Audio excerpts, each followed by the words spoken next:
భాగంగా మనకి రేపు రోడ్ షో ఉంటుంది. ఆ రోడ్ షోలో మన పార్టీ అధ్యక్షులు పవన్ కళ్యాణ్ గారు, అదేవిధంగా రాష్ట్ర ముఖ్యమంత్రి చంద్రబాబు నాయుడు గారు అందరూ కూడా కలిసికట్టుగా వచ్చి ఈ కార్యక్రమం యొక్క ముఖ్య ఉద్దేశం ఈ ప్రాంతంలో ఎప్పుడు లేని విధంగా దాదాపు 1,50,000 కోట్ల రూపాయల పెట్టుబడులు వచ్చే విధంగా మంచి ఫ్యాక్టరీలు, కొత్త కొత్త ఇండస్ట్రీలు, కొత్త ఆలోచనతోటి ఈ ప్రాంతానికి అభివృద్ధి చేయడం కోసం ముందుకొచ్చారు. దాన్ని మీరందరూ కూడా గమనించి ఒక బాధ్యతగా మనందరం కూడా అటువంటి కార్యక్రమం చేస్తున్నందుకు ఒక బాధ్యతగా మనందరం కూడా తరలి రావాలి. ఆ కార్యక్రమాన్ని విజయవంతం చేయాలి. బహిరంగ సభ ఉంది, రోడ్ షో ఉంది. వాటి గురించి మీకు వంశీ గారు వివరించారు. ఎవరికి వాళ్ళు ఏ నియోజకవర్గంగా డివైడ్ చేసి ఈ రోడ్ షో మొత్తం కూడా ఏర్పాటు చేశారు. దాన్ని మీరు దయచేసి ఖచ్చితంగా పాటించాల్సిన అవసరం ఉంది.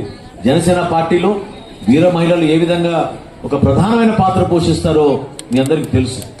ఎక్కడ చూసినా కూడా ప్రజల్లో ఉన్న అభిమానాన్ని మీ ద్వారా పవన్ కళ్యాణ్ గారు తెలుస్తుంది.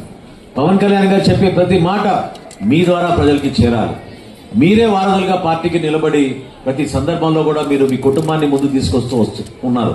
దాన్ని దయచేసి మీరు రాబోయే రోజుల్లో కూడా మనం చేసే ప్రతి కార్యక్రమంలో కూడా నేను మీకు మాటిస్తున్నాను. లాంగ్ మార్చ్ నిర్వహించిన తర్వాత ఆ రోజు రాష్ట్ర వ్యాప్తంగా ఎవరైతే భవన నిర్మాణ కార్మికులు ఉన్నారో వాళ్ళకి కనీసం 3 రోజులు మన జన సైనికుల్ని, వీర మహిళల్ని భోజనాలు ఏర్పాటు చేయమంటే 3 రోజులు కాదు, మేము 5 రోజులు చేస్తామని, వారం రోజులు చేస్తామని, కొంతమంది అయితే ఈ రోజుకి చేస్తామని ఉన్నారు.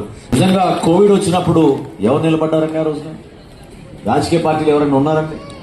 మన వీర మహిళలు, మన జన సైనికులు పాపం ప్రాణాల గురించి కూడా లెక్కలు చేయకుండా క్షేత్రస్థాయిలో పర్యటించి గ్రామాల్లో ఇంటింటికి వెళ్లి కూరగాయలు అందించారు, సరుకులు అందించారు.